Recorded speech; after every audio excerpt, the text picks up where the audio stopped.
ഇന്നത്തെ കുട്ടികളെ ഒരുപാട് റിസർച്ച് ചെയ്യുന്ന കുട്ടികളാണ്. പ്രത്യേകിച്ച് AI ടൂളുകളൊക്കെ വന്നപ്പോൾ തന്നെ ഈ റിസർച്ചിൻ്റെ ഒരു ആധിക്യം വല്ലാണ്ട് കൂടിയിട്ടുണ്ട്. ഈ റിസർച്ച് ചെയ്ത് കഴിയുമ്പം അവർക്ക് കിട്ടുന്നത് അബണ്ടൻസ് ഓഫ് ഇൻഫർമേഷനാണ്, ലോട്ട് ഓഫ് ഇൻഫർമേഷൻ.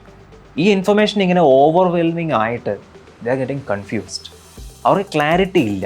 ഈ ക്ലാരിറ്റി ഇല്ലാത്തതിന് കാരണം മറ്റൊന്നുമല്ല, only direction can give you clarity, information cannot give you clarity. അത് കൃത്യമായിട്ട് കുട്ടികൾ മനസ്സിലാക്കുക. നിങ്ങൾക്ക് വേണ്ടത് ആവശ്യമുള്ള ഇൻഫർമേഷൻസ് ആണ്. ഈ ആവശ്യമുള്ള ഇൻഫർമേഷൻ്റെ മുകളിലേക്ക് പോയി കഴിയുമ്പോൾ അത് നിങ്ങളെ ഓവർവെൽം ചെയ്യും, നിങ്ങൾ കൺഫ്യൂസ്ഡ് ആകും. So to have better clarity, have direction. ഈ ഡയറക്ഷൻ എങ്ങനെ ഉണ്ടാവും? അത് പ്രോപ്പറായ ഗൈഡൻസിലൂടെ മാത്രമേ നിങ്ങൾക്ക് പോസിബിൾ ആകുള്ളൂ.